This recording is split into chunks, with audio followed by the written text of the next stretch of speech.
form, size, and substance are entirely altered.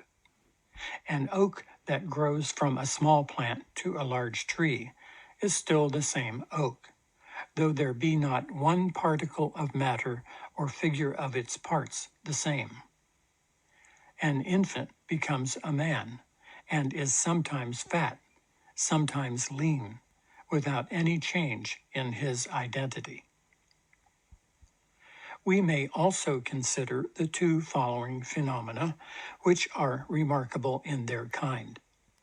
The first is that though we commonly be able to distinguish pretty exactly betwixt numerical and specific identity, yet it sometimes happens that we confound them, and in our thinking and reasoning employ the one for the other.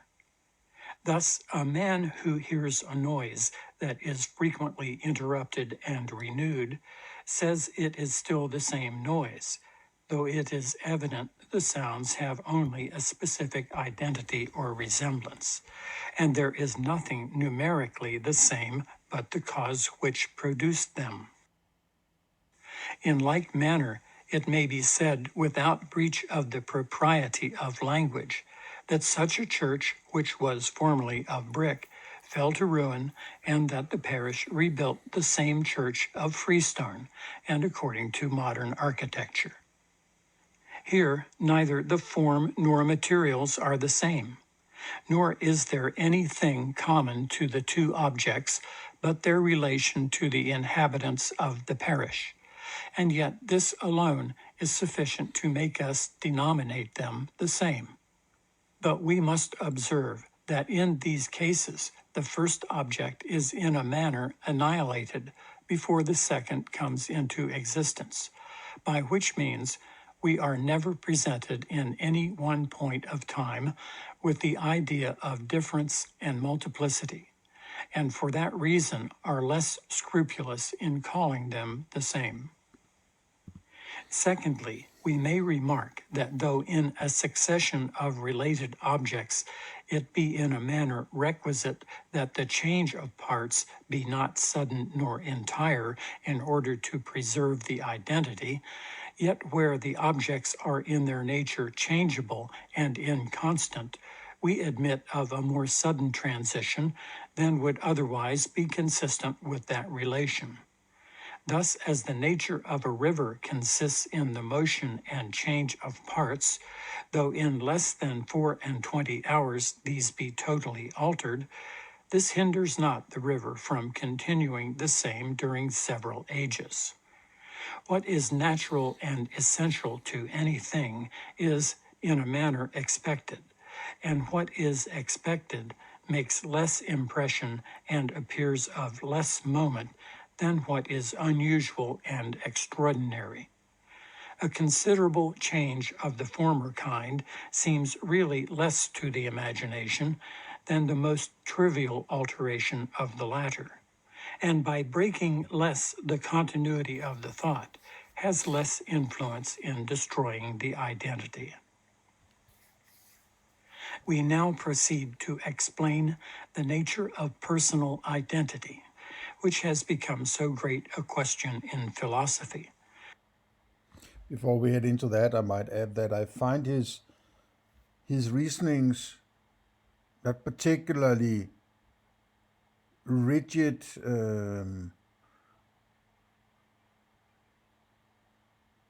sort of what would you call circumstantial.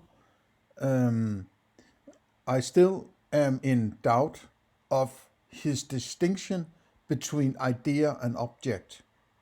It's not very clear to me what the distinction is, whether or not I'm in confused or I'm suspicious of what he sometimes he means an idea, or that there's something different to an object than an idea. Then if it's not an idea and it's not an impression, because then he would call it an impression, how does object arrive if the starting point is either impression or idea? And that's a to me, a very big problem in his ontology, that he brings in something that is not very clearly stated how he gets to that from his starting point, which is impressions and ideas, right? And relations later between them, and that's fine, because they are based on these ideas and impression, and at least ideas maybe, right?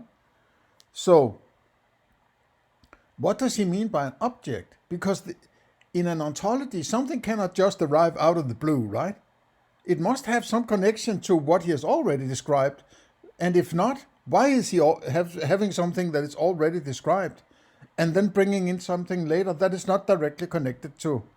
It may be, I might just be, ignorant of the explanation somewhere hidden in his language here, right? But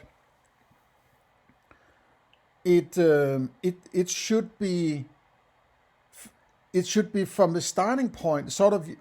You could maybe do it this way, where there's some sort of an overview, a simplistic or simple form that takes into account all of the ontology. Then you could go and explain deeper the various aspects of this ontology in order to make sure that the simple ontology is understood, or the simple version of the ontology, right?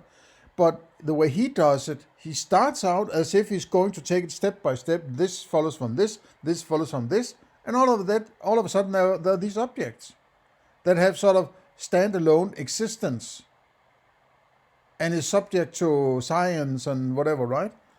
It's not clear to me how he gets to it. And I find that to be problematic, because it's a very, very, yes, it's 300 years old, right? There has run a lot of water under the bridge since then, and a lot of thinking has been done.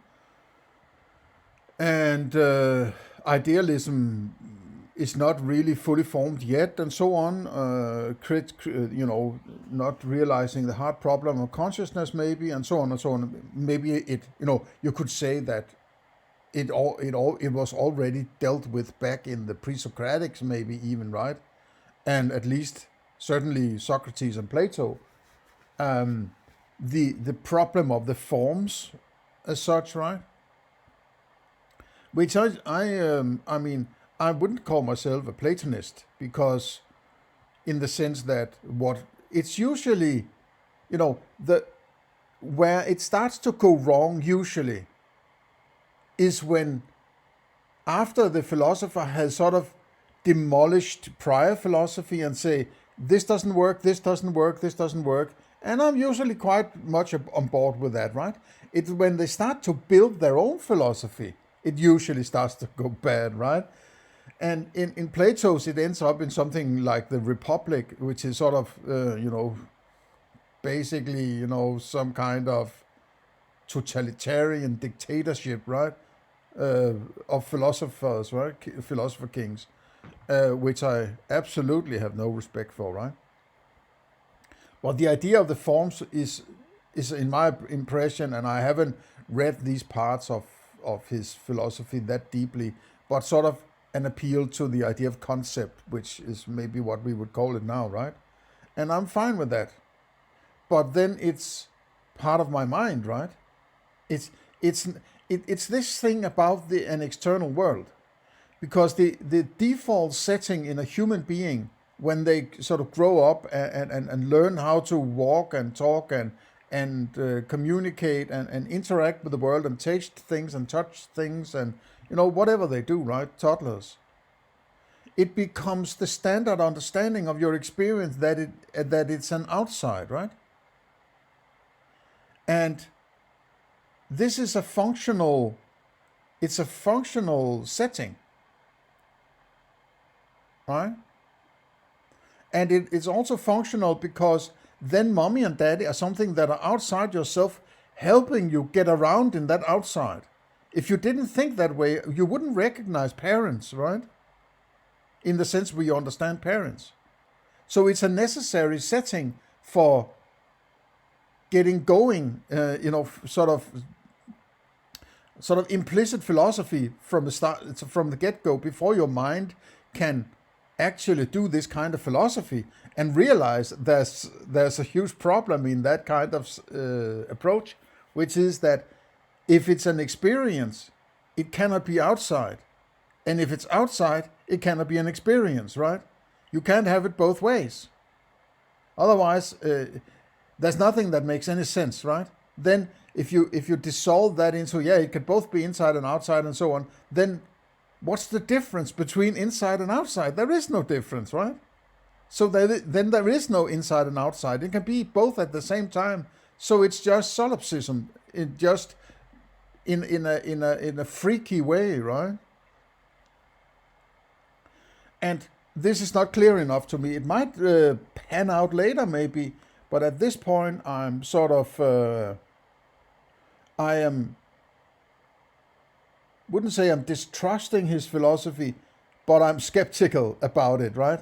I'm not sure I follow his way of arguing, and it seems like that he needs to argue for a certain aspect, and then he sort of finds something that could allude in that direction, that's sort of circumstantial or evidential, or sort of there. Some of them are sort of half-baked arguments, in my opinion, right? And they are in this end here somewhat disconnected from his ontology. I don't like that. Otherwise, he would have to be doing epistemology in the sense we would understand it, or I would understand at this point in time, 300 years later, right? That if you're not doing ontology, you must be doing something else. Well, if you've just been doing ontology, wouldn't it be natural to think that you're doing some kind of epistemology based on a completely settled ontology? But that doesn't seem to be what he's going for, right? It's all sorts of the soul and identity and so on. That's sort of meta more than it's knowledge, right? So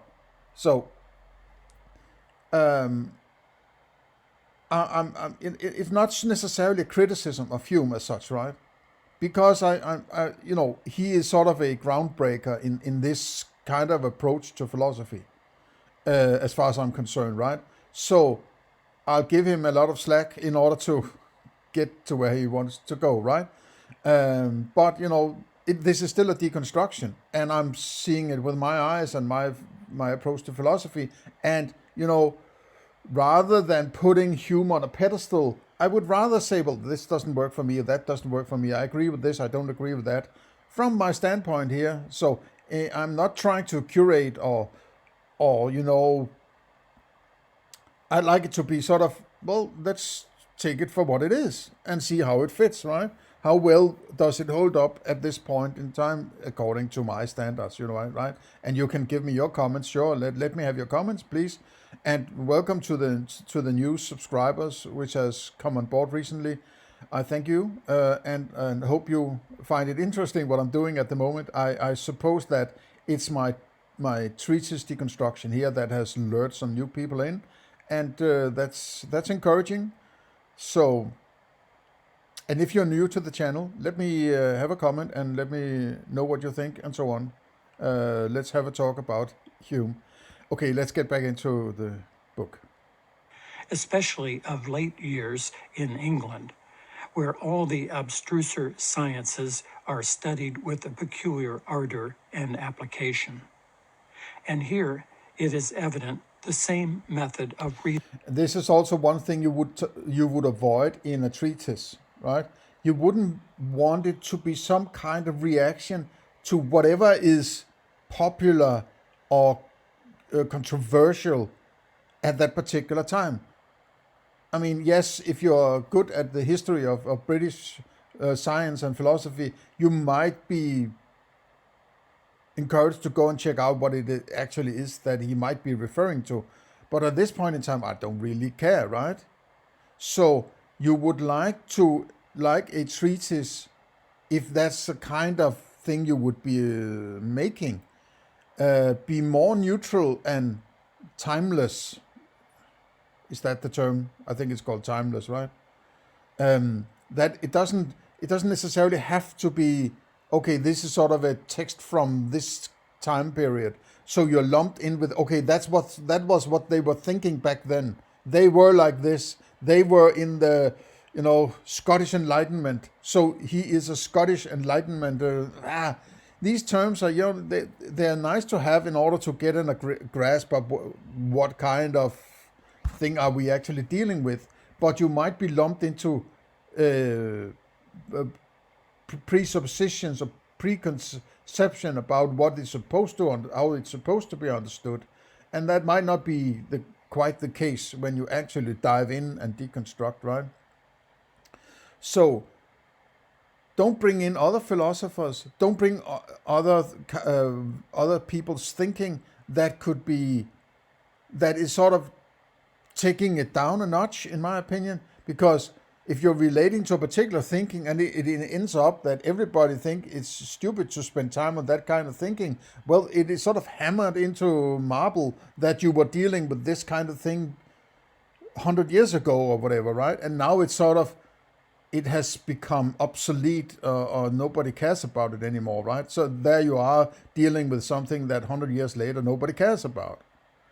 So try to make it, I would say, if you're going for something like Hume, remove everybody else and stick to your own philosophy, right? And be as clear and strict and concise as possible to make it approachable, but also not dependent on a particular kind of thinking or particular kind of time tradition, or, right? You get my drift, I hope. Reasoning must be continued, which has so successfully explained the identity of plants and animals and ships and houses, and of all the compounded and changeable productions. Identity, well, it's again, I don't know what it is about this identity that he is trying to. It feels like there's an underlying agenda, right? And I think he's very concerned about religion, and of course Christianity, right? He wouldn't be caring about Buddhism, right? But it has the air of an underlying agenda that I need to establish this, and I need to establish this without the reader necessarily understanding what later might be. So therefore, because I did that over there, sort of they're lured into the thinking, and then he sort of cracks it open and says religion it doesn't fit with religion, so you have to, sort of something like that. So the slightly sophist maybe, right? In a very, toned down manner, right? Maybe it's even harsh to call it sophistry. Maybe that's a bit too much.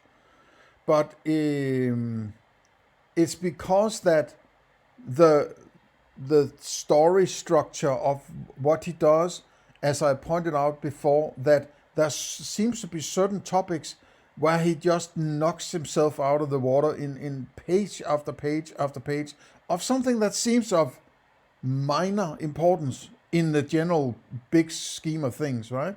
And other things he sort of wanders over quite quickly. And because these particular topics is of apparent such importance to him, it might be because he considers them a part of an underlying agenda he wants to get to, right? That's just my thinking. And this also makes it a bit cumbersome to read the treatise. I don't think a treatise should be, of course, if there's something that is notoriously difficult to understand, you might want to take you spend a little extra time on that to make sure that it's all ends are presented. But it should be even that in the way that I find that it should be sort of evenly balanced, so it doesn't, to avoid this sense of agenda, right? It's a way of saying that it's a way of saying, quote, I find philosophy, all parts of philosophy, to be evenly important, to avoid some particular kind of philosophy or some particular kind of ways of going from A to B to C and so on, will feel that they are better covered than others are covered. If you want to write a treatise, you want to kind of convince people of your kind of thinking being coherent and functional, right?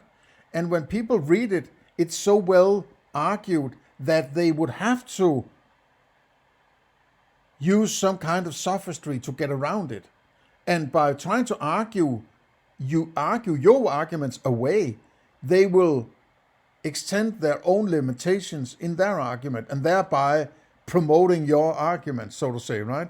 It's the quality of your arguments and how they get across to the reader that is the quality of the philosophy. It's not whether you get to this, that, and the other conclusion, right? The conclusions the reader would get to by their own accord based on your argumentation in your treatise, right? Okay. Either of art or nature. The identity which we ascribe to the mind of man is only a fictitious one, and of a like kind with that which we ascribe to vegetables and animal bodies. It cannot, therefore, have a different origin, but must proceed from a like operation of the imagination upon like objects. But lest this argument should not convince the reader, though in my opinion perfectly decisive, let him weigh the following reasoning, which is still closer and more immediate. It is evident that the identity which we attribute to the human mind, however perfect we may imagine it to be, is not able to run the several different perceptions into one, and make them lose their characters of distinction and difference, which are essential to them. It is still true that every distinct perception which enters into the composition of the mind is a distinct existence, and is different and distinguishable and separable from every other perception, either contemporary or successive.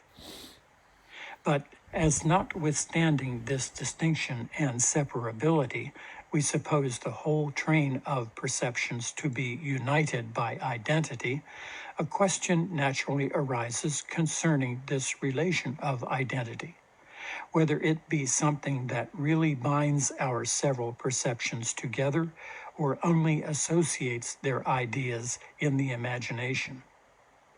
That is, in other words, whether in pronouncing concerning the identity of a person we observe some real bond among his perceptions, or only feel one among the ideas we form of them.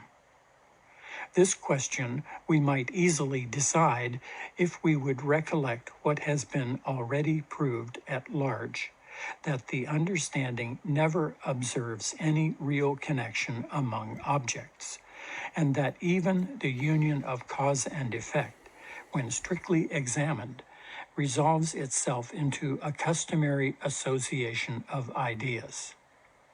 For from thence it evidently follows that identity is nothing really belonging to these different perceptions and uniting them together, but is merely a quality which we attribute to them because of the union of their ideas in the imagination when we reflect upon them.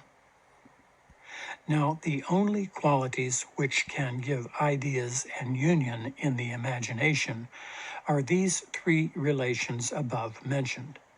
These are the uniting principles in the ideal world, and without them every distinct object is separable by the mind and may be separately considered, and appears not to have any more connection with any other object than if disjoined by the greatest difference and remoteness. It is, therefore, on some of these three relations of resemblance, contiguity, and causation that identity depends. And as the very essence of these relations consists in their producing an easy transition of ideas, it follows that our notions of personal identity proceed entirely from the smooth and uninterrupted progress of the thought along a train of connected ideas, according to the principles above explained. The only question, therefore, which remains is, by what relations this uninterrupted progress of our thought is produced when we consider the successive existence of a mind or thinking person. And here it is evident we must confine ourselves to resemblance and causation, and must drop contiguity, which has little or no influence in the present case. To begin with resemblance, suppose we could see clearly into the breast of another, and observe that succession of perceptions which constitutes his mind or thinking principle, and suppose that he always preserves the memory of a considerable part of past perceptions. It is evident that nothing could more contribute to the bestowing a relation on this succession amidst all its variations. For what is the memory but a faculty by which we raise up the images of past perceptions? And as an image necessarily resembles its object, must not the frequent placing of these resembling perceptions in the chain of thought convey the imagination more easily from one link to another, and make the whole seem like the continuance of one object? In this particular, then, the memory not only discovers the identity, but also contributes to its production by producing the relation of resemblance among the perceptions. The case is the same whether we consider ourselves or others. So it's sort of a long-winded way of arguing that identity is something we add to the story or to the impression, right? Or the combination of ideas into various with their relations and so on. We add the idea of, if I take these ideas with these kinds of relations and so on, and I label this, and this is what I understand as identity, that's basically what, right? And I'm fine. I mean, I'm okay with that.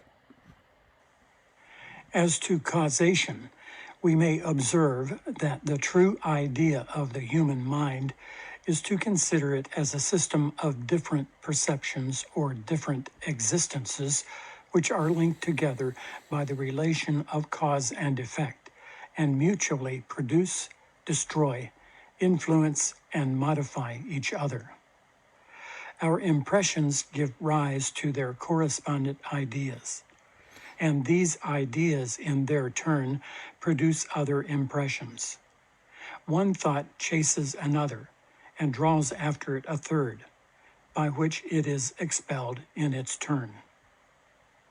In this respect, I cannot compare the soul more properly to anything than to a republic or commonwealth in which the several members are united by the reciprocal ties of government and subordination, and give rise to other persons who propagate the same republic in the incessant changes of its parts. Well, it's interesting that he uses the term republic, right? Maybe it's because of, the Platonic idea of a republic as some kind of neutral expression of a governmental system of some kind, right? Or commonwealth, which is also, a term that is interesting used in that early, this was in the earlier stages of British imperial rule, right? So he's not saying kingdom, he's saying republic, right? Is that sort of a Freudian slip? I don't know. And as the same individual republic may not only change its members, but also its laws and constitutions, in like manner, the same person may vary his character and disposition, as well as his impressions and ideas, without losing his identity. Whatever changes he endures, his several parts are still connected by the relation of causation. And in this view, our identity with regard to the passions serves to corroborate that with regard to the imagination, by the making our distant perceptions influence each other, and by giving us a present concern for our past or future pains or pleasures. As a memory alone acquaints us with the continuance and extent of this succession of perceptions, it is to the notion of identity is a way, in my opinion, for mind to classify various parts of their reality according to its use, its rational valuation. The identity of particular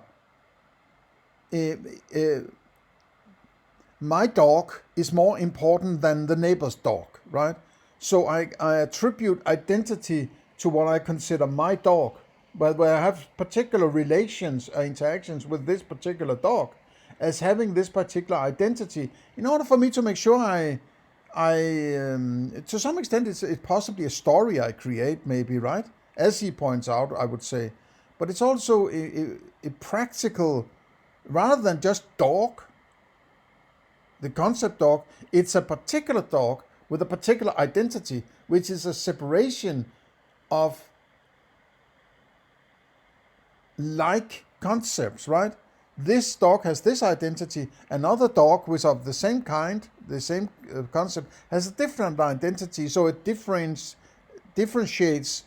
the this particular concept into some individual identities, which is functional. I don't think it's deeper than that. I mean, it's and it's also why I consider this to be sort of an effect of sort of an underlying agenda that is important to him, and that he goes into so much detail about this particular aspect. To be considered upon that account chiefly as the source of personal identity. Had we no memory, we never should have any notion of causation, nor consequently of that chain of causes and effects which constitute our self or person. But having once acquired this notion of causation from the memory, we can extend the same chain of causes and consequently the identity of our persons beyond our memory, and can comprehend times and circumstances and actions which we have entirely forgot, but suppose in general to have existed. For how few of our past actions are there of which we have any memory? Who can tell me, for instance, what were his thoughts and actions on the 1st of January, 1715, the 11th of March, 1719, and the 3rd of August, 1733? Or will he affirm, because he has entirely forgot the incidents of these days, that the present self is not the same person with the self of that time, and by that means overturn all the most established notions of personal identity? In this view, therefore, memory does not so much produce as discover personal identity by shewing us the relation of cause and effect among our different perceptions. It will be incumbent on those who affirm that memory produces entirely our personal identity to give a reason why we can thus extend our identity beyond our memory. One thought that occurred to me is that if some aspect of somebody else's philosophy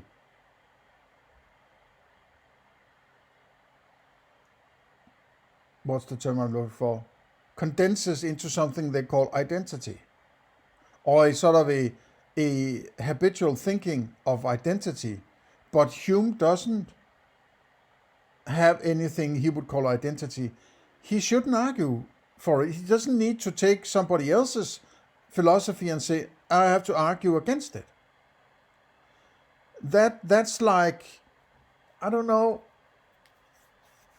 it's like if you're trying to explain to people that when you drive a car, you should be on the road and be in that lane and keep going in that lane and so on.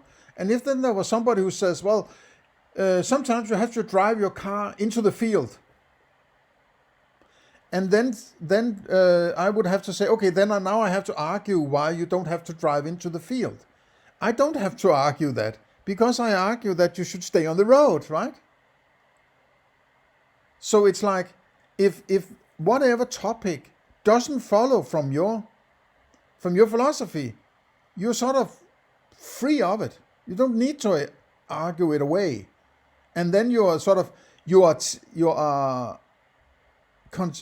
implicitly taking somebody's lower quality philosophy into consideration in order to refute it, and thereby giving it consideration, right? So just leave it alone, right? If it doesn't, it's not something that pops out of your philosophy, just forget about it. You don't need it, right? Because of course you are making a treatise that covers all bases, right? And if you don't end up in something you call identity, just leave it the frick alone, right? It's just a thought, right? The whole of this doctrine leads us to a conclusion which is of great importance in the present affair. That is, that all the nice and subtle questions concerning personal identity can never possibly be decided, and are to be regarded rather as grammatical than as philosophical difficulties.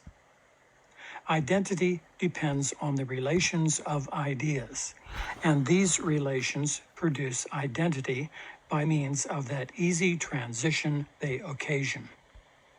But as the relations and the easiness of the transition may diminish by insensible degrees, we have no just standard by which we can decide any dispute concerning the time when they acquire or lose a title to the name of identity.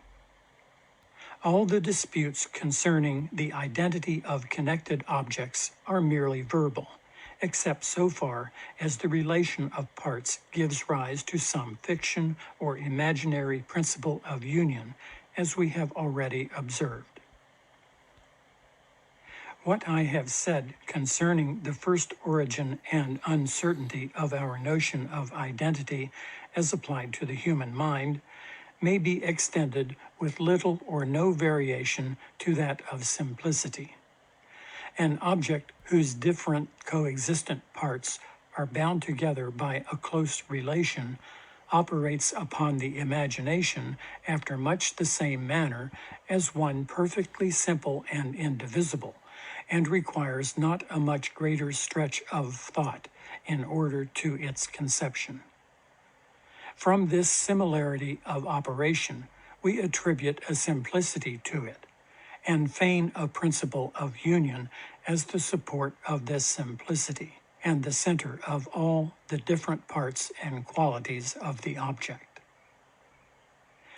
Thus we have finished our examination of the several systems of philosophy, both of the intellectual and natural world, and in our miscellaneous way of reasoning have been led into several topics which will either illustrate and confirm some preceding part of this discourse, or prepare the way for our following opinions. It is now time to return to a more close examination of our subject, and to proceed in the accurate anatomy of human nature, having fully explained the nature of our judgment and understanding. End of file 38. Okay, so if we are going into some deeper, as it says here, let me jump back. Proceed in the accurate anatomy of human nature, having fully explained the nature of our judgment and understandings. Well, yeah, but it's also whatever we have of passions and so on will be expressed in how we or at least we associate and correlate with it, right? And this identity is mostly something that I don't apply to myself, but I apply it to other individuals of whatever kind, maybe not only human beings, but also dogs and cats and so on. And then by proxy, it would have to be a part of me also, and therefore I could talk about me having an identity, though it's not quite as much available to me as how I attach identity to various other individuals, right? And maybe not individuals, but objects also, right? Identity, this house has this identity because it's put together this way, and there's a hole up there, and there's a garden there, and whatever, right? And so it might be better to put this talk about identity at the furthest end of the discussion of human nature. Because in a way, human nature and its diversity is ascribable to each of the individuals participating in that human nature, right? So human nature is a conglomerate of various identities that he sort of puts general lines into based on his own particular way of thinking and acting and so on, right? And that might be a pointing to a kind of weakness in the philosophy, that if it's based on your thinking, then it's your identity being expressed through your philosophy, or at least that could be a point of criticism. But my contention would be there is no other way to do it, right? You can't talk about a human nature as we saw all imbued with whatever, just because you have a nature. Because all you would be doing is upgrading your particular nature or your particular identity, let's say, to a general identity, imposing your will on everybody else, right? You might get away with it, as usually people do, I would say, but that's because they are not sufficiently settled in a trust in their own abilities to think, right? They have been brainwashed and propagandized and forced into coherence to various kinds of mysticism and God knows what, right? Nobody are being trained to think for themselves, because it's always dangerous to let children learn to think for themselves, because they are inevitably going to ask the wrong questions, right? That parents and all these people who have adapted into this system don't want them to reach, right? Okay. Please share, like, and subscribe. Consider a donation. Join the board. Links below. Give me a comment. Let me know what you think. Am I doing well, or am I completely crazy, or what? Hopefully not. I don't think so, right? So we reached the section 7 conclusion of this book. So we are reaching the end of book 1 of Hume's Treatise on Human Nature, right? So,